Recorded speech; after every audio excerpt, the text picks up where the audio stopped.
ब्रह्मा का पिता है, कौन विष्णु की मां, शंकर का दादा कौन है, हमको दे बता। ये जानने के लिए कृपया सुनिए।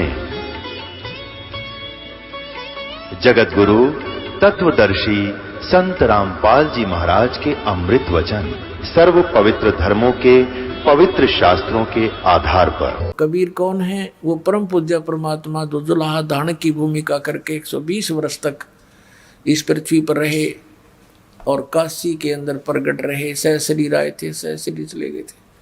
अब आपको थोड़ी झलक दिखाता हूं। ये देखिएगा, श्रीमद् भगवत गीता, जयदयाल गोविंद का इसके अनुवादक हैं और गीता प्रेस गोरखपुर से प्रकाशित है। 8वां अध्याय, ये श्लोक नंबर 13। ओम इति एकाक्षरम ब्रह्म व्यवहारन माम अनुसमरण ये पर्याति तजंदेहम स याति परमाम गतिम माम ब्रह्म मुझ ब्रह्म का। ओम इति एकाक्षरम, ओम यह एक अक्षर है, माम ब्रह्म का, व्यवहारन यानी उच्चारण करके, अनुसमन समन करता हुआ, ये प्रियाति तजंदेहम जो शरीर त्याग कर जाता हुआ, इसका सेवन करता हुआ और जाता है, सयाति परमाम गतिम, वो परम गति को प्राप्त होता। कौन सी परम गति से? ओम नाम के जाप से जो लाभ होना है वो क्या है? ब्रह्म गति, वो ब्रह्मलोक प्राप्ति है। और ब्रह्मलोक में गए हुए प्राणी भी जन्म मृत्यु में रहते हैं। ये देखिएगा 8वें अध्याय का, ब्रह्मलोक में गए हुए प्राणी भी पुनर्वृत्ति में हैं। यहां लिखा है कि अर्जुन ब्रह्मलोक पर्यंत, यानी ब्रह्मलोक में गए हुए सब तक, ये ब्रह्मलोक तक सभी लोग पुनरावृत्ति में हैं। वहां गए, इन पुनरावृत्ति का ये शटार लगा के उन्होंने नीचे विवेचन किया है, अर्थात जिनको प्राप्त होकर पीछे संसार में आना पड़े ऐसे।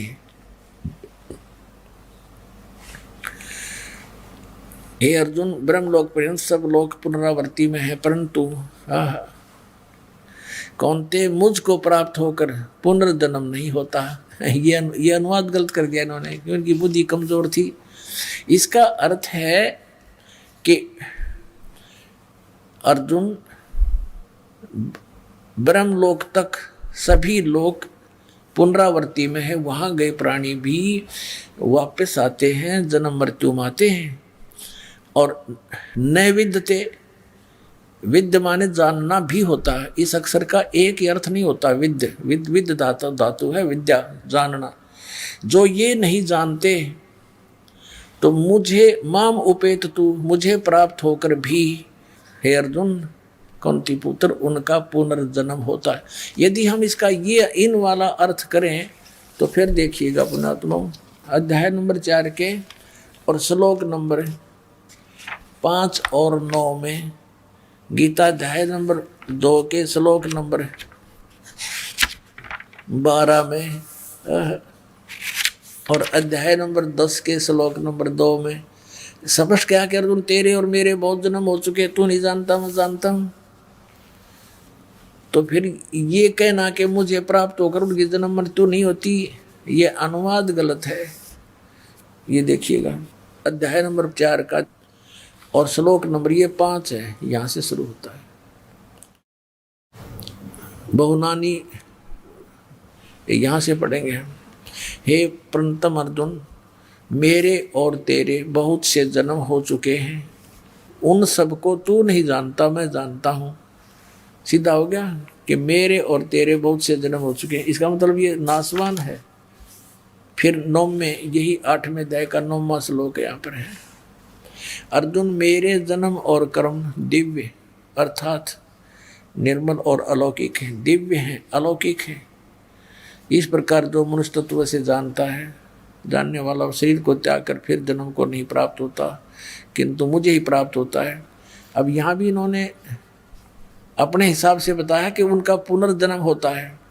अब यहाँ स्पष्ट कह रहा है कि मेरे और तेरे बहुत जन्म हो चुके हैं, तू नहीं जानता। मेरे जन्म और कर्म दिव्य हैं, और दूसरे अध्याय के 12वें श्लोक में ये देखिएगा, अध्याय नंबर 2 का और श्लोक नंबर 12। न तो ऐसा ही है कि मैं किसी काल में नहीं था, अथवा तू नहीं था, अथवा ये राजा लोग नहीं थे जो सेना सामने खड़ी है, और न ही ऐसा ही है कि इससे आगे हम सब नहीं रहेंगे। कहने का भाव यह है कि तू ये ना सोचे कि अर्जुन तू और मैं अभी वर्तमान में ही जन्मे हैं, हम और ये सामने सैनिक, ये राजा लोग पहले भी थे और आगे भी जन्म होगा। इसे सिद्ध हो गया कि गीता ज्ञानदाता की जन्म मृत्यु होती है, स्वयं स्वीकारा है। और ये दूसरे अध्याय के 17वें श्लोक में कह रहा है कि अविनाशी तो उसको जान, खुद कह रहा है गीता ज्ञानदाता, और ये ब्रह्म बोल रहा है, ये भी कंसेप्ट क्लियर हो गया। नाश रहित यानी अविनाशी तो उसको जान जिससे ये संपूर्ण जगत दृश्य वर्ग व्याप्त है, यानी जिसने सारे ब्रह्मांडों की रचना की है, और इस अविनाशी का विनाश करने में कोई भी समर्थ नहीं है। यानी गीता ज्ञानदाता से कोई अन्य है नाश रहित अविनाशी। अब हम अपने प्रसंग पर आते हैं। यह सिद्ध हो गया कि गीता का ज्ञान ये ब्रह्म दे रहा है। अब श्रीमद् भगवत गीता को हम समझेंगे। परमात्मा ने कहा गुण तीनों की भक्ति में ये भूल पड़ो संसारे, कहे कबीर निज नाम बिना कैसे उतरो पार। तीन देव की जो करते भक्ति उनकी कदे न होए मुक्ति। इन तीनों देवों की, श्री ब्रह्मा, श्री विष्णु, श्री शिव जी की जो भक्ति करते हैं उनकी कभी मुक्ति नहीं हो सकती। ये स्वयं नाशवान है, इनकी जन्म मृत्यु होती है। थोड़ा सा और कंसेप्ट यहाँ क्लियर कर देते हैं। पुण्यात्माओं, ये तत्व ज्ञान का सूर्य उदय हो रहा है। अभी तक हमने अज्ञान अंधेरे में हम भटक रहे थे। इन नकली गुरुओं ने हमारा हंडोला बना रखा था और इन्होंने एक चक्रव्यूह बनाकर हमें फंसा रखा था। कबीर परमात्मा कहते हैं, नौ मन सूत उलझिया ऋषि रहे जखमार, और सतगुरु ऐसा सुलझा दे भाई उलझे ना दूजी बार। कबीर परमात्मा कपड़ा बुनते थे, जुलाई का कार्य करते थे, और 1 किलोग्राम यानी 1 सेर सूत उलझ जाते वो धागे, क्योंकि किसी कोई बनने के लिए दे जाता था, बुनने के लिए, और वो उलझ जाता तो उसको सुलझाना पड़ता था बगैर तोड़े हुए, बगैर गांठ पड़े। गांठ पड़ जाए तो धनी ले नहीं, पैसे काटे, तो उसको बिल्कुल धीरे धीरे सुलझाना पड़ता था। और 1 सेर सूत को सुलझाने में सारा दिन लग जाता उलझे हुए सूत में। और 9 मन, 1 मन में 40 किलो यानी 360 किलोग्राम सूत को सुलझाना, उलझे हुए को। ओह, तो क्या बताते हैं कि ये आध्यात्मिक तत्व ज्ञान रूपी सूत इन अज्ञानियों ने इतना उलझा दिया था जैसे 9 मन सूत को उलझा कर डाल दे उलट पुलट करके। और कहते हैं 9 मन सूत उलझिया ऋषि रहे जखमार। इन ऋषियों का समझ में आई नहीं अभी तक। और सतगुरु ऐसा सुलझा दे उलझा ना दूजी बार। अब इस दास को परमात्मा ने भेज दिया सतगुरु बना के। सतगुरु माने सच्चा ज्ञान देने वाला, तत्व ज्ञान से परिचित। कबीर परमेश्वर ने अपनी कृपा से इस दास को या दिव्य दृष्टि दे दी के सदग्रंथों को उस परमात्मा के सूक्ष्म दर्शी से, उस तत्व ज्ञान से जाना और समझा, पहचाना और आपको पहचान करा दी। अब इसमें देखिएगा ब्रह्मा विष्णु महेश की क्या स्थिति है। श्रीमद् भगवत गीता, गीता प्रेस गोरखपुर से प्रकाशित है। संपादक हनुमान प्रसाद पोदार, चिमनलाल गोस्वामी।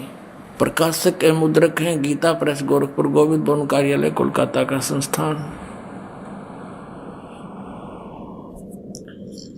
इसके 123 पृष्ठ पे तीसरा स्कंद है और ये अध्याय 4 चल रहा है 123 पृष्ठ पे। भगवान विष्णु अपनी माता दुर्गा की स्तुति कर रहे हैं, तुम शुद्ध स्वरूपा हो, ये सारा संसार तुम इसे उद्भासित हो रहा है, मैं ब्रह्मा और शंकर हम सभी तुम्हारी कृपा से विद्यमान है। हमारा आविर्भाव माने जन्म और तिरोभाव माने मृत्यु हुआ करता है, हमारा तो जन्म और मृत्यु होता है, केवल तुम ही नित्य हो, जगत जननी हो, प्रकृति और सनातनी देवी हो। भगवान शंकर बोले, देवी यदि महाभाग विष्णु तुम्ही से प्रकट हुए हैं तो उनके बाद उत्पन्न होने वाले ब्रह्मा भी तुम्हारे बालक हुए, फिर मैं तमोगुणी लीला करने वाला शंकर क्या तुम्हारी संतान नहीं हुआ? अर्थात मुझे भी उत्पन्न करने वाली तुम ही हो। शिवे संपूर्ण संसार की सृष्टि करने में तुम बड़ी चतुर हो। 3 पुत्र अष्टंगी जाए, ब्रह्मा विष्णु शिव नाम धराए। इसी प्रकार संसार की सृष्टि, इस संसार की सृष्टि स्थिति और संहार में तुम्हारे गुण सदा समृद्ध हैं। उन्हीं तीनों गुणों से उत्पन्न हम यानी ब्रह्मा विष्णु एवं शंकर, रजगुण ब्रह्मा, सतगुण विष्णु, तमगुण शिव शंकर नियमानुसार कार्य में तत्पर रहते हैं। अब इसका क्या अर्थ है? इससे 5 कंसेप्ट क्लियर हो गए पुण्यात्माओं। नंबर 1, ब्रह्मा विष्णु महेश नासवान है, इनकी जन्म मृत्यु होती है। नंबर 2, दुर्गा इनकी माता है। और तीसरा, दुर्गा को प्रकृति भी कहते हैं। और चौथा ये हो गया कि रजगुण ब्रह्मा, सतगुण विष्णु, तमगुण शिव जी। और 5वां ये हो गया कि ये कहते हैं हम तो केवल नियमित कार्य ही कर सकते हैं, जिसका जैसा भाग है, क्रम है, संस्कार है, उसमें हम परिवर्तन नहीं कर सकते। कौन? ब्रह्मा और विष्णु और महेश। अब इसी तीसरे स्कंद में आप देखिएगा, तीसरे अध्याय में तीसरा स्कंद और ये तीसरा अध्याय 1 से 3, ये तीसरा लास्ट आ रहा है। यहाँ 120 पृष्ठ पे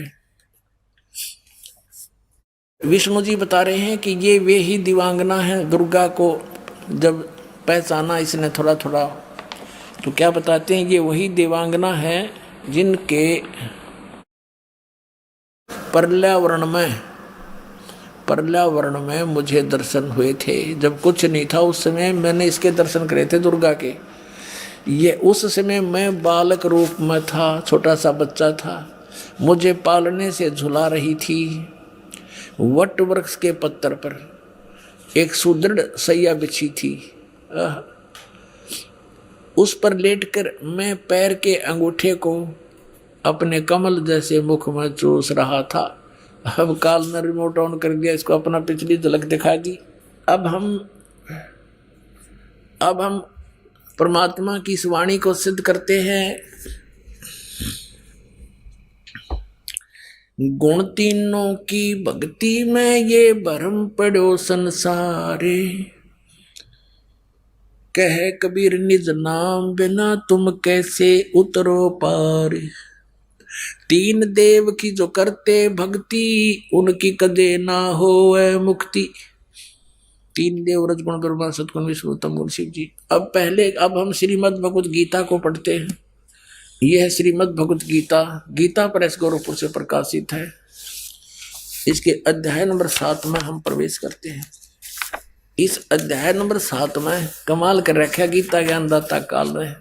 ये यहाँ से शुरू होता है, 7वां अध्याय 7वां अध्याय। अब कहता है, पार्थ अनन्य प्रेम से मुझ में आसक्त चित्त मेरे प्राण होकर योग में लगा हुआ तू जिस प्रकार से संपूर्ण विभूति बल ऐश्वर्य गुणों से युक्त सबके आत्म रूप मुझको संशय रहित जानेगा। ये सीधा समग्र माम यानी समग्र माने पूर्ण रूप से सर्व सब भाव सब प्रकार से मुझको तू बिल्कुल संशय रहित जानेगा, ऐसा ज्ञान सुनाता हूँ। सुन, मैं तेरे लिए, अब ये दूसरा 7वें अध्याय का दूसरा श्लोक है। मैं तेरे लिए इस विज्ञान सहित तत्व यानी ज्ञान को, तत्व यानी ज्ञान को संपूर्णतः कहूँगा, जिसको जानकर संसार में फिर कुछ जानने योग्य शेष नहीं रह जाता। कैसा ज्ञान सुना दूंगा कि इसको जानने के बाद फिर कुछ भी जानना बाकी नहीं रह जाएगा। अब देखना, अब हम आते हैं अध्याय नंबर 7 के और श्लोक नंबर 12 पर।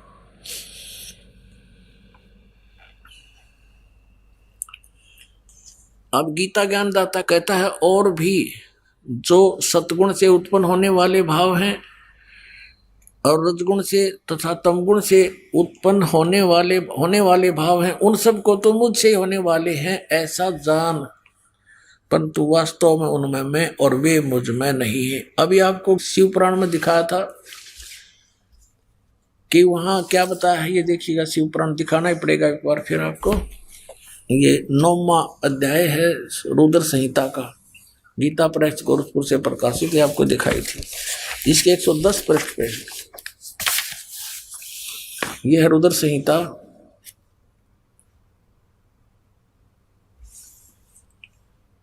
और सिंह शिव पुराण 110 पृष्ठ यहां पढ़ा था हमने। इस प्रकार ब्रह्मा विष्णु रुद्र इन 3 देवताओं में गुण है, और ये परंतु शिव ये काल रूपी ब्रह्म, जो गीता भी वही बोल रहा है, यो इनसे परे है। गुण अतीत माने इनसे परे। अब ये भी कंसेप्ट क्लियर करना पड़ेगा कि रजगुण ब्रह्मा, सतगुण विष्णु, तमगुण शिव जी है, अन्यथा ये अनाड़ी अज्ञानी ऋषि मंडलेश्वर ये गुरु फिर से आपको विचलित कर सकते हैं। ये देखिएगा, मार्कंडेय पुराण गीता प्रेस गोरखपुर से प्रकाशित है, ये यहां से प्रकाशित है। और इसके 123 पृष्ठ पर आपको ले सकते हैं, ये 123 पृष्ठ है मार्कंडेय पुराण। यहां से प्रसंग शुरू होता है। मार्कंडेय जी ज्ञान सुना रहे हैं, क्योंकि मार्कंडेय पुराण है, या मार्कंडेय जी बोले, इनका अनुभव है मुने। यहां पढ़ेंगे। इस तरह स्वयंभू परमात्मा की 3 अवस्थाएं होती हैं।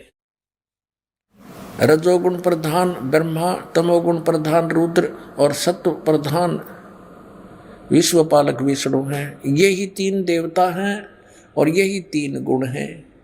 हो गया कंसेप्ट क्लियर। ब्रह्मा विष्णु महेश कहो और ते 3 गुण कहो। गुण 3 की भक्ति में ये भूल पड़ो संसार। 3 गुण यानी ब्रह्मा विष्णु महेश की भक्ति में भूल पड़ो संसार, और कह कबीर निज नाम बिना कैसे उतरो पार। 3 देव की जो करते भक्ति, उनकी कदे ना हो मुक्ति। 600 साल पहले परमात्मा ये शब्द बोला करते थे, और आज वो हमारे सदग्रंथ इनका समर्थन कर रहे हैं, जिनको हम शिरोधार्य माना करते थे। अब देखो और कंसेप्ट क्लियर करते हैं कि रजगुण ब्रह्मा, सतगुण विष्णु, तमगुण शिव जी हैं। ये श्री देवी पुराण है। अत देवी भागवतम सभाष्टीकम सहमात्यम, खेमरा श्री कृष्ण दास प्रकाशन बम्बई 4, यहां से प्रकाशित है। इसके 3रे सकंद में आते हैं। अत श्रीमद देवी भागवते भाषा टीका युक्ते 3य सकंद प्रारंभते। इसके हम 11 पृष्ठ पर पहुंचते हैं। ये 11 पृष्ठ है अध्याय 5 का 3य सकंद का, और इसका 8वां मंत्र हम पढ़ेंगे। 7वां या अंत हुआ, 8वां प्रारंभ हुआ। हे माता, यदि हमारे ऊपर सदा आप दया युक्त हो तो हमको तमोगुण में किस प्रकार प्रदान किया है। ब्रह्मा रजोगुण और हरि सतगुण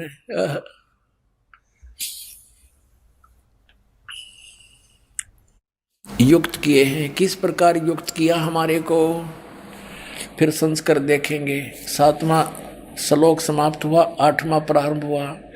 यदि दया धर्मना न सदाम्बिके कथम अहम विहित च, किस प्रकार मैं बना दिया तमोगुण।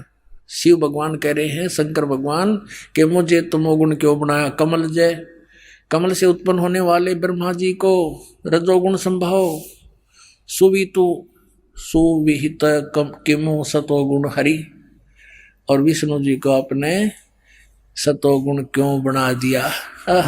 इति सिद्धम रजगुण ब्रह्मा सतगुण विष्णु तमगुण शिव जी। अब हम समझेंगे उस ज्ञान को जिसको गीता ज्ञानदाता कहता है। इसको जानने के बाद फिर संसार में जानना शेष कुछ नहीं बचेगा। आज वो सुनाते हैं आपको। आप पढ़िए फिर से ये अध्याय नंबर 7 का श्रीमद् भगवत गीता में आगे हम। श्रीमद् भगवत गीता जयदयाल गोविंद का इसके अनुवादक हैं। ये अध्याय 7 का और श्लोक हम फिर से वही 12 को शुरू करेंगे। अब ये आसानी से समझ में आएगा। अब 12वां श्लोक है, और भी जो सत्वगुण से उत्पन्न होने वाले भाव हैं, सत्वगुण माने विष्णु से सतिथि, और रजगुण तथा रजोगुण से तथा तमोगुण से, रजोगुण से उत्पत्ति, तमोगुण से संहार, ये होने वाले भाव हैं। उन सब को मुझ से ही होने वाले हैं ऐसा जान, क्योंकि काल को इनके पिता को 1 लाख मानव शरीरधारी प्राणी खाने पड़ते हैं। उनके लिए इसने तीनों पुत्रों को एक एक गुण युक्त कर दिया। आप इनसे दूर रहता है, कभी किसी के सामने नहीं आता। और कहते हैं काल निरंजन सुन ठिकाना, ब्रह्मा विष्णु शिव वेद नहीं जाना। 21 में ब्रह्मांड में रहता बहुत दूर, और ब्रह्मा विष्णु महेश भी उनके विषय में नहीं जान सके, अपने पिता के विषय में। और उस परम पिता ने जो सबका पिता है, सबका बाबा है, सबका दादा है, उसने आके बताई फिर सारी हिस्ट्री सृष्टि। उन्होंने खुद रची। कबीर साहब ने अपनी रची हुई को आप ही बता सकता है। यही वेद कहते हैं कि अपनी सृष्टि को वो स्वयं ही ठीक ठीक बताने के लिए आता है, वही बताता है। अब हमने 12वां श्लोक पढ़ लिया, अब 13वां पढ़ेंगे। अध्याय नंबर 7 का गीता जी का। अब 13वां श्लोक देखिएगा। गुणों के कार्य रूप सात्विक, राजस और तामस, इन तीनों प्रकार के भावों से ये सारा संसार प्राणी समुदाय मोहित हो रहा है। इन तीनों गुणों से परे, रजगुण ब्रह्मा सतगुण विष्णु तमगुण शिव जी से परे मुझ अविनाशी को नहीं जानता। ये काल अपने आप को कह रहा है कि मुझ अविनाशी को नहीं जानता। ब्रह्मा विष्णु महेश तक सीमित है, इसका भाव ये है कहने का। अब 14वें श्लोक में क्या कहा है कि क्योंकि यह अलौकिक अर्थात अति अद्भुत त्रिगुणमयी मेरी माया बड़ी दुस्तर है। रजगुण ब्रह्मा सतगुण विष्णु तमगुण शिव जी के द्वारा बनाया गया ये इंद्रजाल कहते बड़ा खतरनाक है। और जो पुरुष मुझ को निरंतर भजते हैं वो इस माया को उल्लंघन कर जाते हैं। यानी ब्रह्मा विष्णु महेश से अधिक लाभ प्राप्त होता है इस काल की पूजा करने वाले, ब्रह्म की साधना करने वालों को। ये कहता है कि जो इन तीनों गुणों की भक्ति छोड़कर, रजगुण ब्रह्मा सतगुण विष्णु तमगुण शिव जी की, वो मेरी भक्ति करते हैं तो इनसे ज्यादा लाभ वो ब्रह्म लोक में चले जाते हैं। अब 15वें श्लोक में कमाल कर दिया। 7वें अध्याय के 15वें श्लोक को मैं कमाल कर दिया। माया के द्वारा रजगुण ब्रह्मा सतगुण विष्णु तमगुण शिव जी त्रिगुणमयी मेरी माया के द्वारा जिनका ज्ञान हरा जा चुका है, जो इन ब्रह्मा विष्णु महेश से ऊपर कुछ भी सुनने को तैयार नहीं, किस भक्ति नहीं करना चाहते, असुर स्वभाव को धारण किए हुए मनुष्यों में नीच ओए होए होए दूषित कर्म करने वाले मूढ़ लोग मुझको नहीं भजते। अब इससे ये भी सिद्ध हो गया कि ये तीनों गुण भी भजने योग्य हैं। रजगुण ब्रह्मा सतगुण विष्णु तमगुण शिव जी, इनकी भी भक्ति होती है, योग्य तो नहीं है, यानी इनकी भी कोई पूजा करता है। इसलिए कहता है काल कि ये तीनों गुणों के द्वारा जिनकी बुद्धि खराब हो चुकी है, ज्ञान हरा जा चुका है, इनसे ऊपर किसी की बात सुनने को तैयार नहीं, मरने मारने को तैयार हो जाते हैं। कहते हैं राक्षस स्वभाव को धारण किए मनुष्यों में नीच दूषित कर्म करने वाले मूर्ख। ये ब्रह्म कहता है मेरी साधना भी ना करते ये पुण्यात्माओं। परमात्मा ने 600 वर्ष पहले ये ज्ञान दिया था, जो उन अज्ञानियों ने परमात्मा के साथ बड़ा विरोध करवा दिया, हमें ही मिसगाइड करके अपने पिता का शत्रु बना दिया। अब इसमें स्पष्ट कर दिया है कि श्री ब्रह्मा रजगुण, श्री विष्णु सतगुण और श्री शिव तमगुण की पूजा करने वालों को ये चार उपमा दे दी। राक्षस स्वभाव को धारण किए हुए मनुष्यों में नीच दूषित कर्म करने वाले मूर्ख। अपने आत्माओं, हम जिन सदग्रंथों को शिरोधार्य मानते हैं, आज वही हमारी क्रियाओं को जो उन नकलियों द्वारा हमारे अंदर फीड कर दी गई थी, थोप दी गई थी, उनको बुरी बता रहे हैं। और यही परमात्मा स्वयं आकर बताया करते थे कि गुण तीनों की भक्ति में भूल पड़ो संसार, और कह कबीर निज नाम बिना तुम कैसे उतरो पार। तीन देव की जो करते भक्ति, उनकी कदे न हो मुक्ति। अब जैसे हिरण्यकशिपु ने रजगुण ब्रह्मा की उपासना भक्ति की थी और उससे सिद्धियां प्राप्त करके उसने कैसे जुल्म ढाए अपने ही पुत्र पर, राक्षस कहलाया और कुत्ते वाली मौत मारा गया। रजगुण उपासक श्री ब्रह्मा जी का उपासक हिरण्यकशिपु कहते हैं, हिरण्यकशिपु छाती तुड़वाई और ब्राह्मण बाणा कर्म कसाई। कहते हैं हिरण्यकशिपु छाती तुड़वाई और ब्राह्मण बाणा और कर्म कसाई।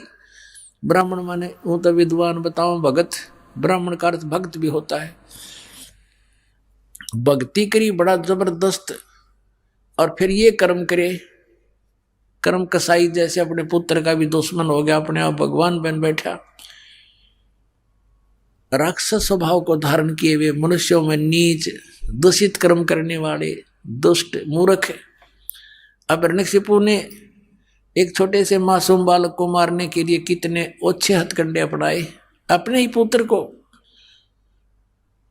तो बताओ राक्षस में और दुष्ट में, मूर्ख में, दूषित कर्म करने वाले में और कौन सी कसर रही। भगवान शिव तमोगुण की भक्ति करता था कौन, रावण,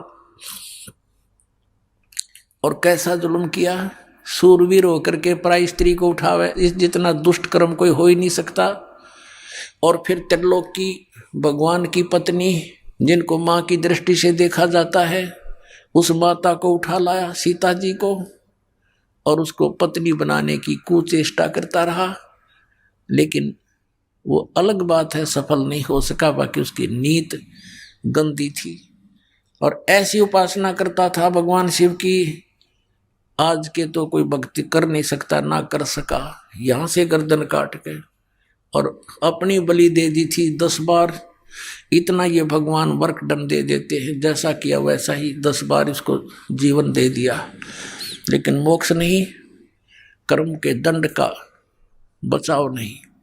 हिरण्यकशिपु ये तमोगुण शिव की भक्ति करता था कौन, भस्मागिरी एक तपस्वी था। भगवान शिव के द्वार के सामने, उनके महल के सामने, रेजिडेंस के सामने ऊपर को पैर करके नीचे को सिर करके खड़ा हो गया।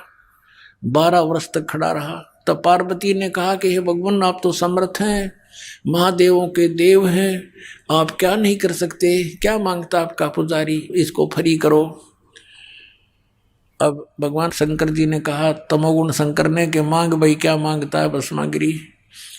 भस्मागिरी ने कहा कि प्रभु वचनबद्ध हो जाओ तब मांगूंगा, वैसे नहीं। भगवान ने सोचा के मांगते हो, एक सिद्धि और मांग लेगा। कहने लगा भी ठीक। भगवान शंकर बोले भी ठीक है, मैं वचनबद्ध हो गया, मांगो क्या मांगता। खड़ा हो गया।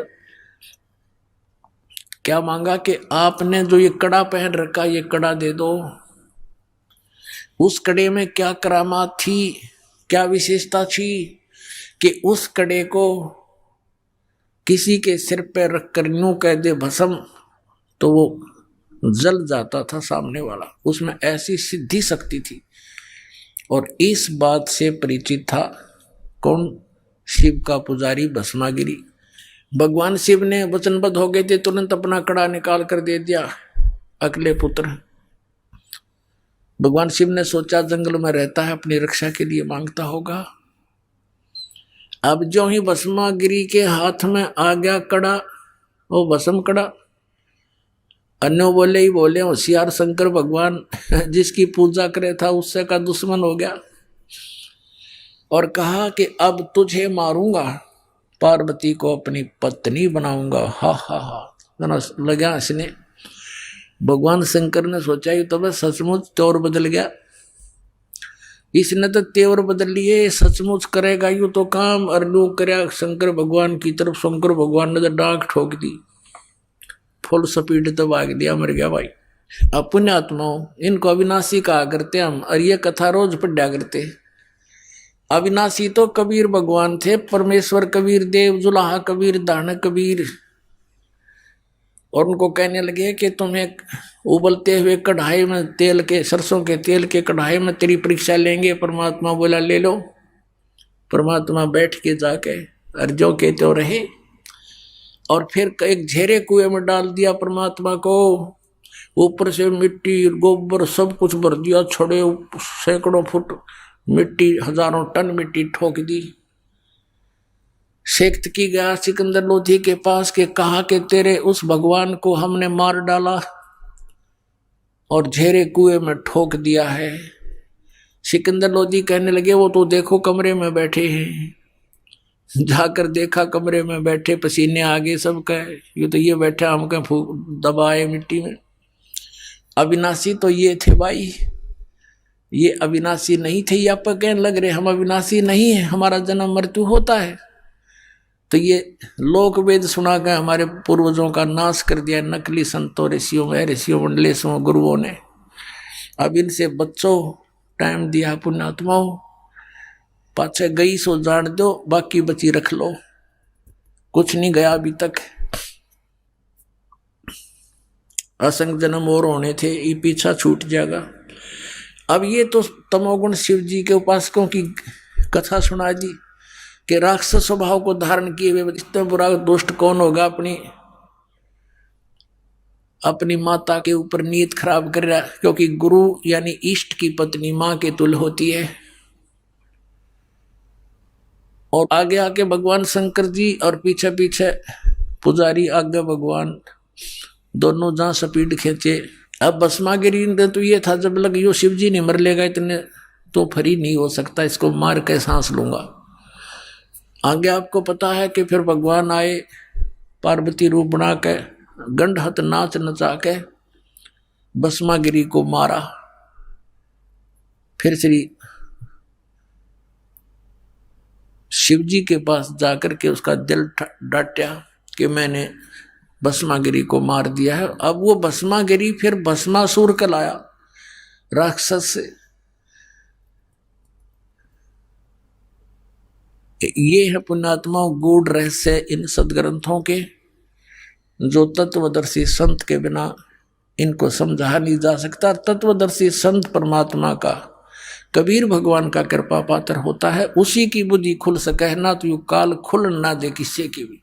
अब आपको सुनाते हैं कि एक समय हरिद्वार के अंदर कुंभ का पर्व लगा, पर भी नहाने का समय निर्धारित हुआ। सभी ये त्रिगुण उपासक वैष्णव, ये सतोगुण विष्णु जी के उपासक संत, और भगवान शंकर तमोगुण के उपासक ये गिरी पुरी सन्यासी, और ये नागा नाथ कनपाड़े और बिना कनपाड़े, ये सभी तमोगुण शंकर के उपासक हैं और वैष्णव साधु विष्णु जी के उपासक हैं।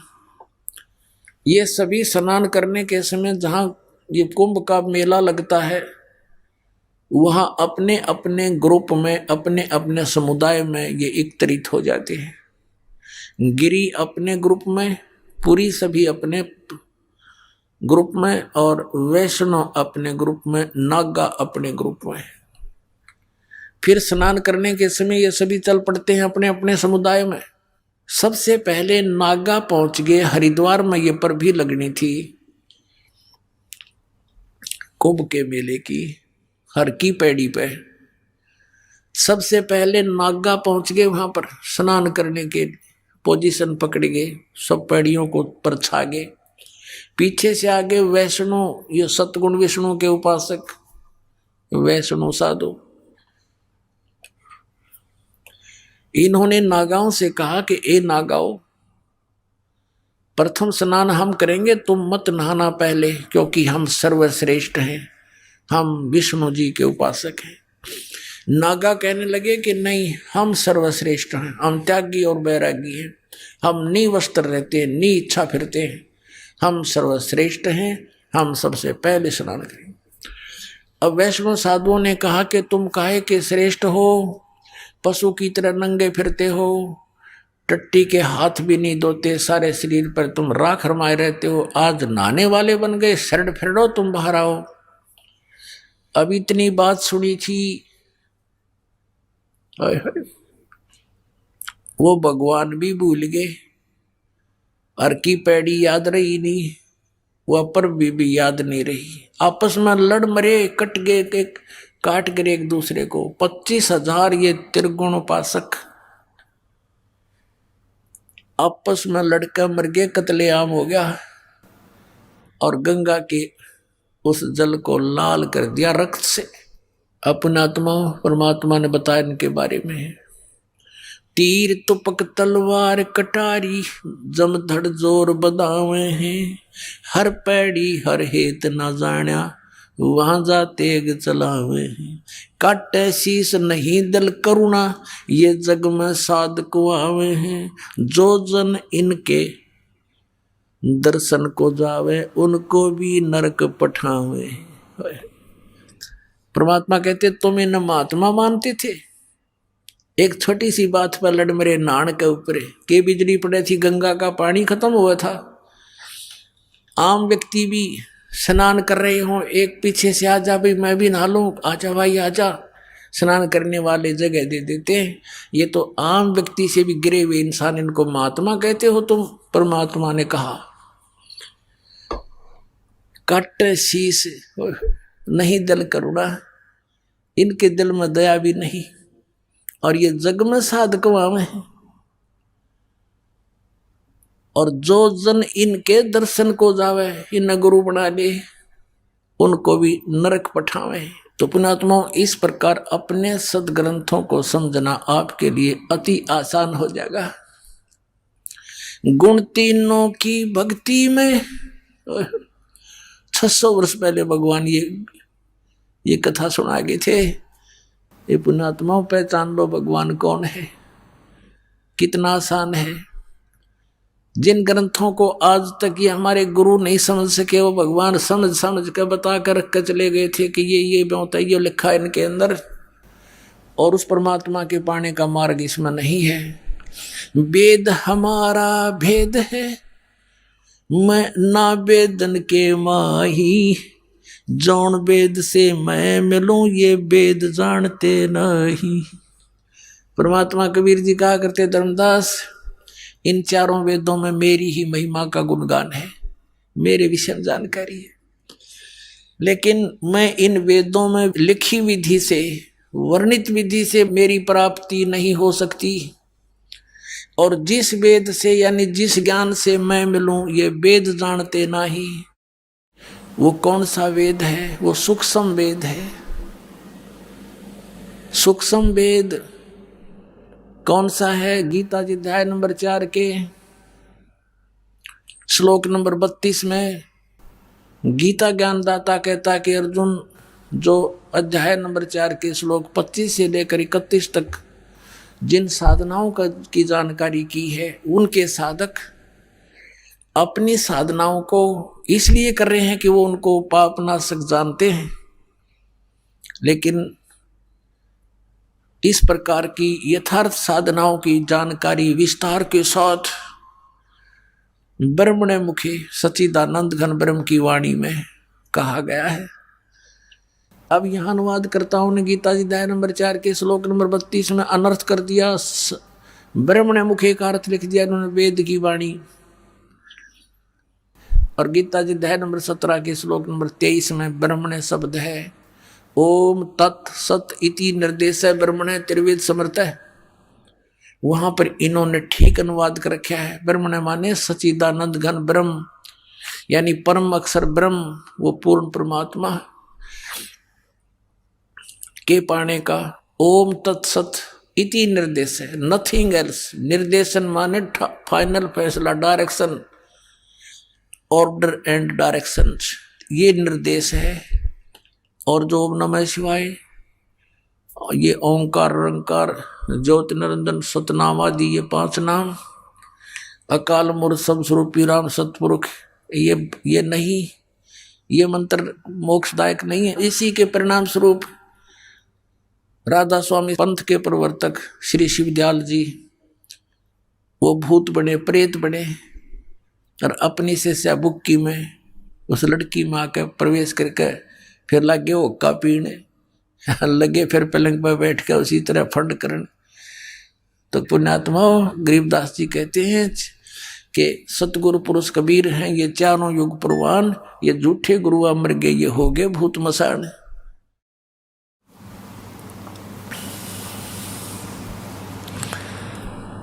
अब सच्चिदानंद घन ब्रह्म की वाणी, ब्रह्म ने माने सच्चिदानंद घन ब्रह्म होना चाहिए। तो इस चौथे अध्याय के 32वें श्लोक में इन्होंने अनर्थ कर दिया। यहाँ लिखना था ब्रह्मणे मुखे, सच्चिदानंद घन ब्रह्म के मुख से निकले उस अमृत वचनों में, अमृत वाणी में, यानी सच्चिदानंद घन ब्रह्म के मुख से उच्चरित वाणी में, कबीर वाणी में, जिसको सूक्ष्म वेद और तत्व ज्ञान कहते हैं, विस्तार के साथ कहे गए हैं।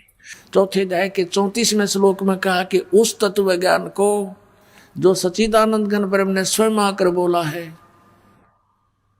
उसको तू गीता ज्ञानदाता कहता तत्वदर्शी संतों के पास जाकर समझ और उनको दंडवत प्रणाम करने से, कपट छोड़कर उनसे प्रसन्न करने से वो तत्वदर्शी संत तुझे उस परमात्म तत्व का फिर ज्ञान करावेंगे।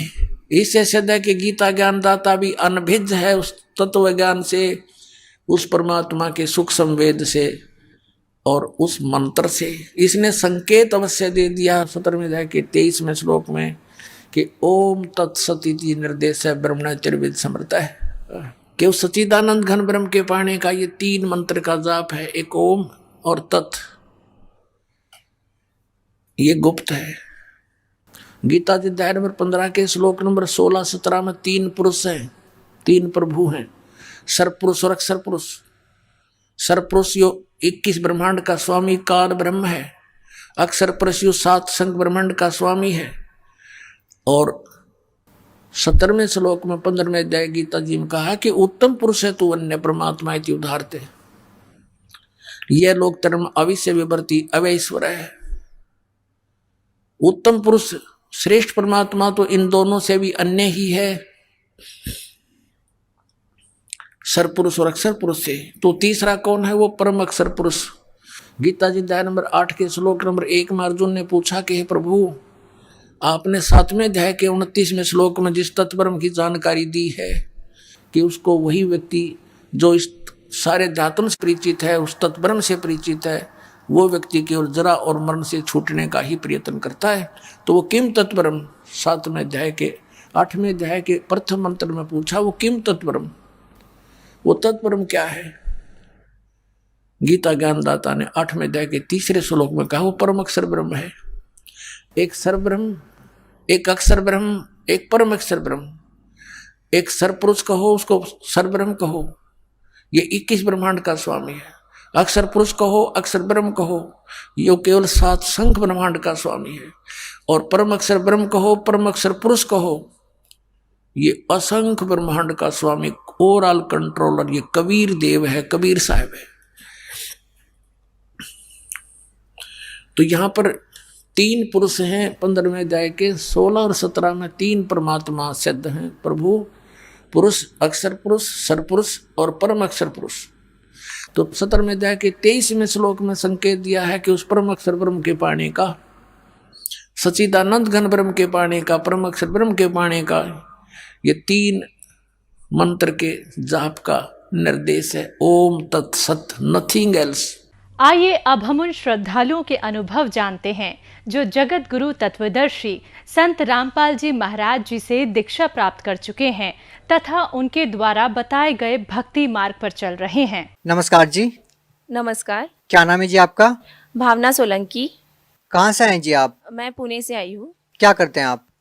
मैं अभी स्टडी कर रही हूँ, मेरा प्लेन ग्रेजुएशन चल रहा है, बीएससी कर रही हूँ और उसके साइड बाय साइड मैं एविएशन एंड ट्रैवल मैनेजमेंट का भी कोर्स कर रही हूँ। संत रामपाल जी महाराज से कब जुड़े?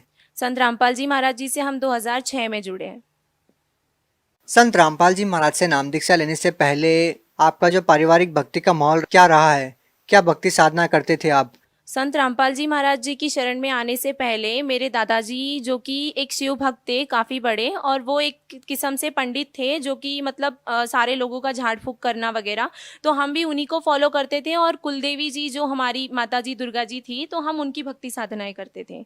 और अन्य भी जितने देवी देवताएं हैं उनकी भक्ति साधनाएं, पूजा अर्चनाएं हम करते थे, उनके व्रत वगैरह करते थे, ये सारी चीज़ें करते थे। तो फिर जब आप साधना कर ही रहे थे तो फिर संत रामपाल जी महाराज जी की शरण में आने की क्या जरूरत आन पड़ी? वो साधनाएं हम कर रहे थे, लेकिन जब हमने संत रामपाल जी महाराज जी का सत्संग सुना तब हमें पता चला कि ये जितनी भी साधनाएं हम कर रहे हैं ये सब हम बस एक कहीं सुनी पे कर रहे हैं कि इसने बोला उसने बोला, उस आधार पे कर रहे थे। हमारे पास में कोई बेस नहीं था, कोई प्रूफ नहीं था कि जो चीज़ हम कर रहे हैं क्या उसका कोई सबूत भी है, क्या वो हमारे शास्त्रों के आधार पे है। जब हमें ये चीज़ें संत रामपाल जी महाराज जी का सत्संग सुन के हमें पता चला, जब उन्होंने अपने शास्त्र सारे खोल के बताए, क्योंकि हमारा ऐसा मानना था कि जैसे जितने धर्म है उसके अकॉर्डिंग हर कोई अलग अलग अपना, जैसे मुसलमान लोग अपना अल्लाह कह रहे हैं, हिंदू लोग अपने जितने देवी देवता हैं उनका ले रहे हैं, और जो भी जितने धर्म हैं उतने भगवान बैठे हैं, ठीक है। तो हमेशा से एक ही कन्फ्यूजन रहा है कि एग्जैक्टली वो एक कौन है जिसने हम सभी को बनाया है। तो वो एक खोज थी हमेशा से, लेकिन उसका जवाब नहीं मिल पा रहा था, उसका कोई सबूत नहीं था कि कौन है वो एग्जैक्टली, और है भी तो क्या प्रूफ है। तो वो जो प्रूफ हमें संत रामपाल जी महाराज जी की सत्संगों में मिला, उनकी सत्संग जब हमने सुनी तो उसके अंदर जो भी उन्होंने शास्त्र उन्होंने खोल के बताए, फिर चाहे वो कुरान हो, चाहे बाइबल हो, चाहे गुरु ग्रंथ साहिब हो, चाहे गीता हो, चाहे वेद हो, उन्होंने सारे शास्त्रों को खोल के बताया, तब जाके हमें बिलीव हुआ कि हाँ ये भक्ति हमें एक सही दिशा देगी और ये भक्ति हमें चूज करनी चाहिए। भावना जी, क्या रियली आपको लगता है कि आज तक किसी भी संत ने वो बातें नहीं बताई जो संत रामपाल जी महाराज ने बताई है? सर आप बता दीजिए कि संत रामपाल जी महाराज जी के अलावा क्या किसी और ने ये भक्ति बताई है क्या? क्योंकि आज अभी अगर हम समाज में देखें तो जितने भी संत हैं उन्होंने अपना अपना एक लिटरेचर बना के रख दिया है, उन्होंने अपनी अपनी एक बुक्स वगैरह सारा कुछ वीडियोस वगैरह प्रिंट आउट करके, ऑलरेडी कोई चीज़ किसी की ऐसी छुपी हुई तो है नहीं, सारा कुछ आज हमें नेट पे अवेलेबल है, ठीक है। और आप मीडिया वाले हैं तो आपका तो काम ही है छानबीन करना, तो आप ही निकाल के हमें बता दीजिए कि कौन सा ऐसा संत है जिसने अपने शास्त्रों को खोल कर ये बताया है कि परमात्मा साकार है, या फिर कौन सा ऐसा संत है जिसने अपने शास्त्रों में से एक भगवान को बताया। क्योंकि जितने संत हैं वो सभी लोग अपना अपना एक इष्ट लेके बैठ गए हैं, लेकिन संत रामपाल जी महाराज जी एक ऐसे संत हैं जिन्होंने एक ही परमात्मा जो कुल मालिक है, जो सभी का मालिक है, जिसने इस सृष्टि की रचना की है, उनके बारे में with fact and with authentic proof बताया है। भावना जी, काफी लंबा अरसा हो गया है आपको संत रामपाल जी महाराज जी से नाम लिए हुए। हम आपसे जानना चाहेंगे कि संत रामपाल जी महाराज जी से नाम दीक्षा लेने के बाद आपको क्या क्या लाभ मिले?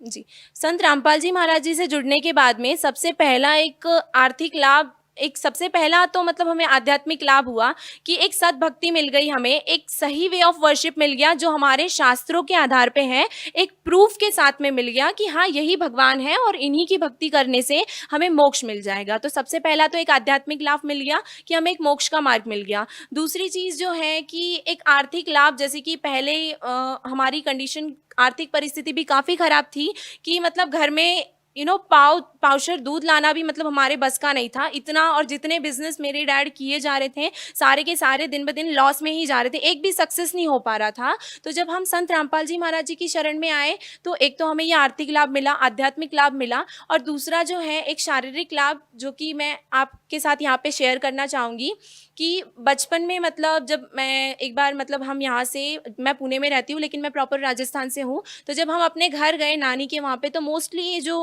भूत प्रेत जो लोग जो होते हैं, जो हम कहते हैं ना, वो होता ही है मोस्टली गाँवों में, ठीक है। तो हम वहाँ पे गए और जैसे कि मेरी बोलने की बहुत ज़्यादा आदत है तो उस कारण से वहाँ पे कुछ लेडीज़ें बैठी हुई थी, तो उनके सामने ऐसे बहुत कुछ मैंने बोल दिया जिस कारण से उन्होंने ऐसे मुझे कैच कर लिया था। तो वो राइट फ्रॉम चाइल्डहुड मेरे साथ में आ रहा था, बचपन से ही आ रहा था। जैसे कि मेरी फिर वो मतलब रात में जब मैं सो रही होती थी तो वो आके मेरी मम्मा को परेशान करते थे कि मुझे दूध पिलाओ, ये करो, नहीं तो मैं आपकी बेटी को मार डालूंगी, ऐसा ऐसा, मतलब काफ़ी सारी चीज़ें मम्मी ने फेस की है। तो वो मतलब मेरे ऊपर आके मेरी मम्मा डैडा को भी परेशान करते थे वो सारे जो आत्माएं जो होती थी। उसके बाद में फिर मेरे मम्मी पापा मुझे कुछ ऐसे जो पंडित जो होते हैं उनके पास लेके गए, क्योंकि उस समय हम संत रामपाल जी महाराज जी की शरण में नहीं थे। तो वहाँ पे जाने के बाद में उन्होंने कुछ ऐसे झाड़ फूँक किया और कुछ धागे वगैरह बांध दिए, जिसके चलते कुछ टाइम तक मुझे आराम रहा। लेकिन फिर मेरी लाइफ में एक मोड़ ऐसा आया जब मैं 9th में थी, तब एक टाइम ऐसा आया कि वो चीज़ मतलब मुझे बहुत ज़्यादा सताने लगी। वो जो प्रेत की बाधा थी वो काफ़ी ज़्यादा सताने लगी। मतलब रात में जैसे ही 12 बजते थे हमेशा एक डोर बेल हमारा बज जाता था, जब डोर खोल के देखो तो वहाँ पे कोई नहीं मिलता था। ऐसी बहुत सी चीज़ें मैंने देखी है। उसके बाद में भी मतलब जैसे कि घर में अगर मैं बैठी हूँ तो मुझे ऐसे परछाई बिल्ली की वगैरह चलते हुए दिखाई देती थी, और जब मैं मम्मी पापा को बताती थी तो वो कहते थे कि नहीं यहाँ पे कुछ है ही नहीं। फ्रेंड्स को बताती थी तो वो भी बोलते थे कि नहीं ऐसा कुछ नहीं दिख रहा है हमें। प्लस फिर ये सारी चीज़ें मतलब, और रात में भी जैसे कि मैं अगर हॉल में सो रही हूँ तो हॉल की विंडो कोई खोलने की कोशिश कर रहा है, और जब अगर मैं बेडरूम में सो रही हूँ तो बेडरूम की खोलने की कोशिश कर रहा है। मैंने ये सारी चीज़ें आजमा के देखी, किचन में भी सो के देख लिया तो वहाँ पे भी विंडो कोई खोलने की कोशिश कर रहा है। तो ये सारी चीज़ें होने के कारण मेंटली काफ़ी ज़्यादा डिस्टर्बेंस हो गया था, जिस कारण से फिर मतलब मुझे हाई फीवर हो गया था। मतलब एक तरफ से वो टाइम ऐसा था कि बहुत ज़्यादा तेज़ मुझे बुखार हो गया था उस कारण से कि इंजेक्शन भी नहीं लग पा रहा था। फिर एक दिन ऐसे ही मैं मतलब हमारे घर में ऐसे ही गद्दा लगा था तो मैं वहाँ पे सो रही थी, तो इतना सा जस्ट हमारा जो मेन डोर है वो खुला हुआ था हॉल का, और बाहर नीचे कुछ मेरे फ्रेंड्स हैं वो खेल रहे थे ऐसे ही। तो जैसे ही वो ब्लैक कैट थी एक, जो कि मतलब उस समय मैं जाग रही थी और मम्मा मेरे किसी काम से बाहर गए थे। तो जैसे ही मैं सो रही थी और मेरे भाई और बहन बगल वाले बेडरूम में ही कंप्यूटर पे कुछ कर रहे थे काम, और मैं सो रही थी और मेरे को बहुत हाई फीवर हो गया था। तो वो जो कैट है वो इतना सा गैप था, इतने से डोर में, ना वो डोर ज़्यादा खुला है ना कम खुला है, वो एकदम से अंदर आ गई। मैं अपनी आंखों से हर चीज़ देख पा रही हूँ लेकिन मेरी बॉडी इस तरह से हो गई थी कि मैं कोई रिएक्ट नहीं कर पा रही थी, और ऊपर ही गुरुजी का मंदिर था। तो वो ऐसे धीरे धीरे आके वो सडनली मेरे यहाँ पे चेस्ट के यहाँ पे आके वो काफ़ी ऐसे बैठ गई थी, और उसने मेरे गले के यहाँ पे मतलब ऐसे नाखून तक दबा दिया था। मतलब इन शॉर्टली मतलब मैं उस टाइम जाग रही थी, अगर मैं चाहती तो मैं सब कुछ कर सकती, लेकिन मेरी बॉडी इस तरह से पैरालाइज हो गई थी, मतलब एक टाइप से सुन्न पड़ गई थी कि मैं। भावना जी, ये जो आपके साथ हैपनिंग हो रही थी, जिस तरह से आप बता रहे हैं कि भूत प्रेत की एक ऐसी समस्या थी आपके साथ, चाहते हुए भी आप एक नॉर्मल जिंदगी नहीं जी पा रहे थे, तो जो ये सारी समस्याएं हैं वो कैसे ठीक हुई? हाँ, तो ये फिर संत रामपाल जी महाराज जी की शरण में हम थे उस समय। तो फिर जब ये सारी चीज़ें हुई तो घर पे फिर मेरे पापा मम्मी जब आए तो उनसे ये सारा फिर इंसिडेंट शेयर किया। मम्मी ने पापा को बताया कि ऐसा ऐसा हुआ आज, ये वो सब कुछ उनको बताया कि आज ऐसा ऐसा हो गया, अगर मैं राइट टाइम पे नहीं आई होती तो पता नहीं क्या हो जाता। तो फिर डैड ने मैंने डिसाइड किया कि हम गुरुजी को प्रार्थना लगवाएंगे। तो जैसे ही हमने संत रामपाल जी महाराज जी को फ़ोन किया तो संत रामपाल जी महाराज जी ने बस इतना कहा कि बेटा सब ठीक हो जाएगा, परमात्मा की भक्ति करो, विश्वास रखो, और अगर भूतों से डर जाओगे तो सतलोक कैसे जाएंगे हम। और उस दिन के बाद से पता नहीं मतलब मैं किस तरह से, जहाँ पे मतलब मेरा माइंड टोटली वर्क करना बंद हो गया था, आज दिन तक मैं कैट्स ऐसे देखते ही मैं ऐसे कांपने लग जाती थी, मुझे इतना डर बैठ गया था। आज दिन तक कभी मेरे सामने ऐसा कोई किस्सा नहीं आया है, ना ही कोई ऐसी चीज़ मैंने वापस देखी है। बहन जी, ऐसा भी सुनने को मिला कि संत रामपाल जी महाराज विश्व के सभी धर्मगुरुओं को एक मंच पर आने के लिए न्योता भी दिया, और उन्होंने काफी संतों के साथ ज्ञान चर्चा भी की है मीडिया के माध्यम से। तो उसका रिजल्ट क्या निकलता है? आपके विचार में जो वो ज्ञान चर्चा है वो कितनी सार्थक रही और उसका क्या परिणाम निकला? संत रामपाल जी महाराज जी ने जब सारे विश्व के जितने धर्मगुरु हैं, नॉट ओनली सिर्फ इंडिया ही की बात नहीं ले रहे हैं हम, सारे विश्व के जितने धर्मगुरु हैं सभी को आमंत्रण दिया था, ठीक है। तो जितने भी यहाँ पे ज्ञान चर्चा करने के लिए आए, अगर वो रियल होते, अगर उनके पास सच में कोई ज्ञान होता ना, तो शायद वो डिबेट और आगे तक जाती। लेकिन जब उनके पास में कोई फैक्ट के साथ, कोई प्रूफ के साथ उनके पास कोई ज्ञान ही नहीं था, तो फिर वो क्या डिबेट करते हैं। और इस चक्कर में ये डिबेट ज़्यादा देर तक भी नहीं चल पाया, क्योंकि जब उनके पास कोई ज्ञान ही नहीं है तो वो क्या डिबेट करें। आपका मानना है कि क्या संत रामपाल जी महाराज ने सभी धर्मगुरुओं को निरुत्तर कर दिया? जी हाँ, बिल्कुल। संत रामपाल जी महाराज जी ने सभी को निरुत्तर किया है, वो भी अपने मन से नहीं, उन्हीं की किताबों से, अपने ही हिंदू धर्म के या फिर जितने भी धर्म हैं, अपने ही शास्त्रों को लेके उन्हें निरुत्तर किया है। संत रामपाल जी महाराज जी के बारे में और कुछ कहना चाहेंगे, क्योंकि आपने काफी लंबा अरसा संत रामपाल जी महाराज जी की शरण में रहते हुए हो चुका है, कोई और लाभ बताना चाहेंगे आप? जी हाँ, एक्चुअली मेरी जो छोटी बहन है, जिनको सर मतलब हेड में यहाँ पे सेंट्रल पार्ट पे एक कीड़ा लग गया था, जो कि फिर उसने धीरे धीरे इतना प्रोग्रेस कर लिया कि वो ऑलमोस्ट उनका पूरा माइंड उन्होंने खा लिया था। तो जब हम डॉक्टर्स के पास गए तो डॉक्टर्स ने बोल दिया कि ये बच्ची ज़्यादा बचेगी भी नहीं। उस टाइम वो काफ़ी छोटी थी, लाइक 4 से 5 साल की होगी, तो वो काफ़ी छोटी थी। तो डॉक्टर्स ने भी बोल दिया था कि ये बचेगी नहीं, एक तो छोटा सा बच्चा है, उसका माइंड कितना है, तो वो ऑलमोस्ट पूरा खा लिया था। फिर जब डॉक्टर्स ने बोल दिया कि वो बचेगी नहीं, तो हमें टेंशन होने लगी। हमने संत रामपाल जी महाराज जी के यहाँ पे प्रार्थना लगवाई, उन्हें आश्रम लेके गए हम।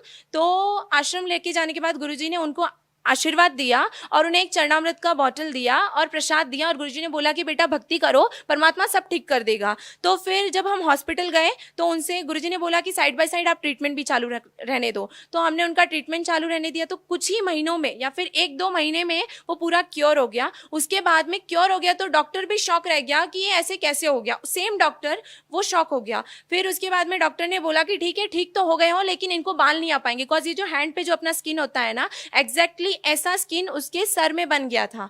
तो डॉक्टर्स ने बोला कि हेयर्स का आना पॉसिबल ही नहीं है। फिर हमने गुरुजी को प्रार्थना लगवाई कि गुरुजी डॉक्टर्स ऐसा ऐसा बोल रहे हैं। तो गुरुजी ने बोला कि कैसे नहीं आएंगे, जब परमात्मा साथ है तो फिर आप क्यों डर रहे हो। और आज अगर आप उनके हेयर्स देखोगे ना, उनके हेयर्स घुटनों तक गिरते हैं। इतने लंबे बाल मेरे घर में किसी के नहीं है। बहन जी, आपसे एक और बात जानना चाहेंगे कि आध्यात्मिक लेवल पर जब हम संत रामपाल जी महाराज जी के बारे में जानते हैं तो लाखों लोग सामने निकल कर आते हैं कि उनका शारीरिक, मानसिक, आर्थिक किस तरह से उनको लाभ मिला है। यही हम बात करें उनके सामाजिक उत्थान के बारे में, तो हम आपसे जानना चाहेंगे कि संत रामपाल जी महाराज का सामाजिक उत्थान में क्या योगदान रहा है।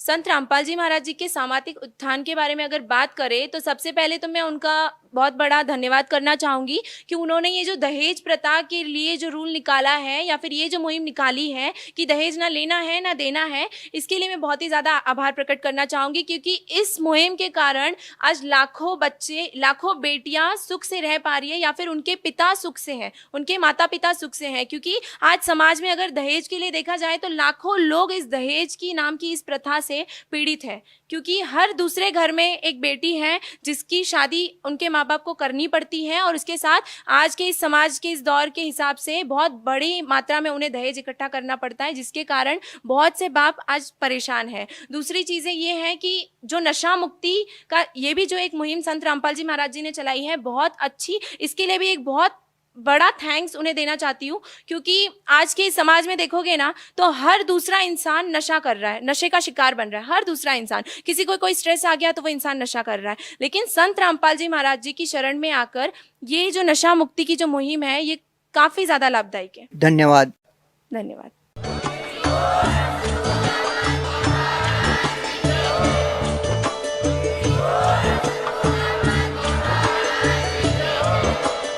आप सुन रहे थे जगत गुरु तत्वदर्शी संत रामपाल जी महाराज जी के मंगल प्रवचन। अधिक जानकारी के लिए विजिट कीजिए हमारी वेबसाइट www.jagatgururampalji.org। संत रामपाल जी महाराज जी के शुभ आशीर्वाद से पूरे विश्व भर में 500 से भी ज्यादा नाम दीक्षा केंद्र हैं, जिन पर संत रामपाल जी महाराज जी द्वारा ऑनलाइन निशुल्क नाम दीक्षा दी जा रही है। अपने नजदीकी नाम दीक्षा केंद्र का पता करने के लिए संपर्क करें 8222880541।